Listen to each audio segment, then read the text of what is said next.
अब ये क्वेश्चन क्या कह रहा है, इस क्वेश्चन को ध्यान से समझेंगे। इस क्वेश्चन को नवाज ने भेजा है, जो कि बिहार से हैं और नीट की तैयारी कर रहे हैं।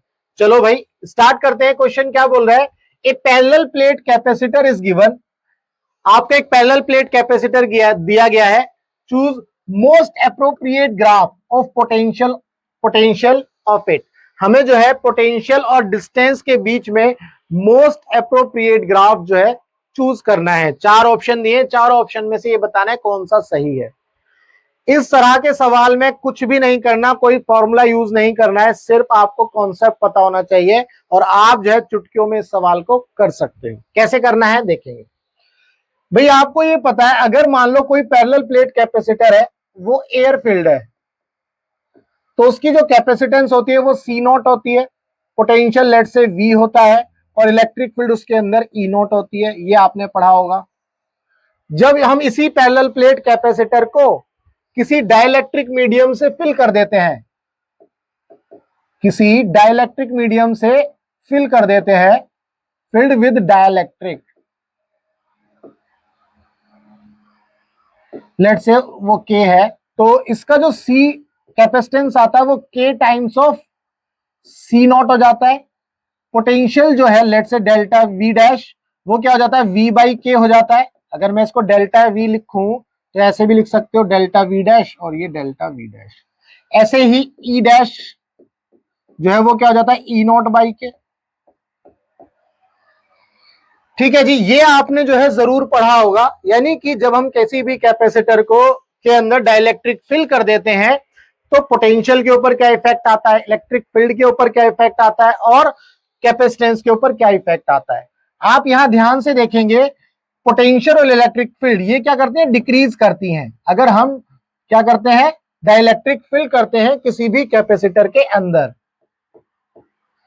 लेकिन कैपेसिटर के अंदर क्या होता है, कैपेसिटेंस जो होती है वो इंक्रीज कर जाती है, ये इंक्रीज कर जाती है।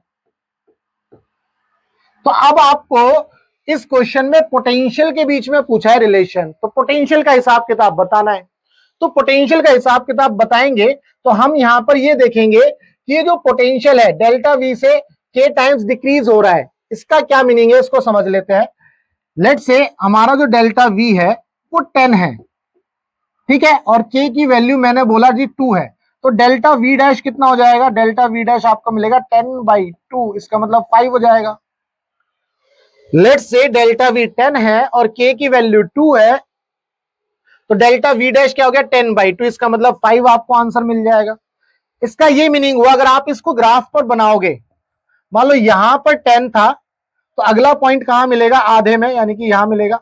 अब आप ये सोचो, ये ग्राफ क्या मैं ऐसे बनाऊं, ऐसे बनाऊं, कैसे बनाऊं, ऐसे बनाऊं, क्या बनाऊं, ये सोचना है आपको। ठीक है, तो अब आपको ये कैसे सोचना है, ये बेसिकली क्या है, ये ग्राफ किसका बना है, ये स्ट्रेट लाइन का ही ग्राफ बना हुआ है।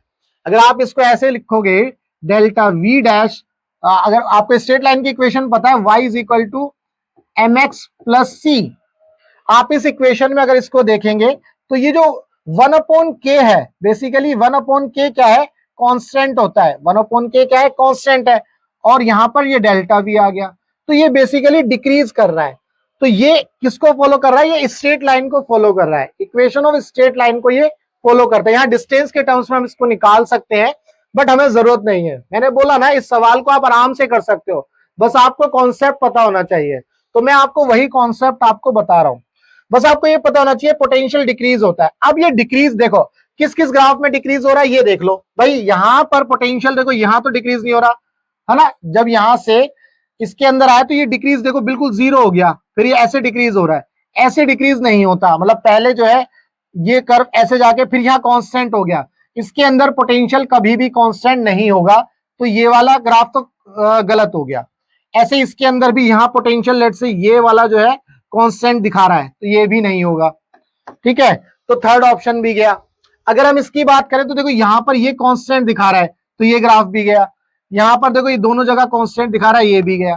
पोटेंशियल क्या करता है, डिक्रीज करता है। कैसे डिक्रीज करेगा, लेट से पहले पोटेंशियल ऐसे यहां से ऐसे आएगा, ठीक है, फिर इसमें डिक्रीज हो जाएगा, फिर इसमें भी डिक्रीज हो जाएगा, फिर और डिक्रीज हो जाएगा, कुछ इस तरह का जा रहा है। देखो यही तो बन रहा है। तो अब आप देखो इस वाले ग्राफ में पहले ये ग्राफ ऐसे डिक्रीज हुआ यहां से यहां तक, फिर थोड़ा सा और स्लोप आया, फिर थोड़ा सा और स्लोप आ गया, फिर और डिक्रीज हो गया, फिर और डिक्रीज हो गया, फिर थोड़ा सा और डिक्रीज हो गया, ये भी डिक्रीज हो गया, फिर ये डिक्रीज होकर के ये बना दिया।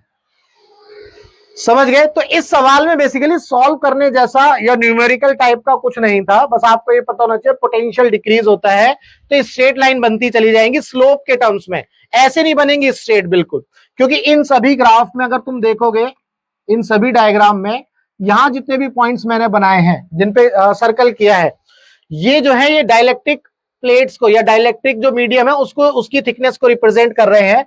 ये K1 को, ये K2 को, ये K1 को, ये K2 को, ये K2 को। तो आप देखो यहां पर पोटेंशियल सेम दिखा रहा है, अगर इस ग्राफ में देखो तो यहाँ पोटेंशियल सेम है, तो इसका मतलब डाइलेक्ट्रिक में इस पॉइंट पर और इस पॉइंट पर पोटेंशियल क्या सेम है, जो कि गलत है, पोटेंशियल डिक्रीज होता चला जाएगा। समझ गए? तो उम्मीद करता हूं आप लोगों को इसके अंदर जो भी डाउट था वो क्लियर हुआ होगा। बेसिकली इसके अंदर कोई फॉर्मूला नहीं है, कॉन्सेप्ट ही है। तो अगर आपका डाउट क्लियर हुआ तो वीडियो को लाइक करना, चैनल को सब्सक्राइब करना मत भूलना। अगर आपका फिजिक्स में कोई भी डाउट है तो आप अपना डाउट इस नंबर पर व्हाट्सएप कर सकते हैं। हमारी एक मुहिम है टीच फ्री फॉर इंडिया, मतलब हम आपके डाउट को जो है बिल्कुल फ्री में एक्सप्लेन करेंगे, आपसे कोई पैसा नहीं लेंगे। चाहे आप पीडब्ल्यू में पढ़ते हो, चाहे आप फिटजी में पढ़ते हो, चाहे एलन में पढ़ते हो, चाहे आकाश में पढ़ते हो, करना क्या है आपको, बस आपको अपने डाउट का जो है इस नंबर पर व्हाट्सएप कर देना है और हम आपके डाउट का बेस्ट वीडियो सॉल्यूशन आपको बना करके देंगे। तो चलिए मिलेंगे हम अपने नेक्स्ट डाउट में।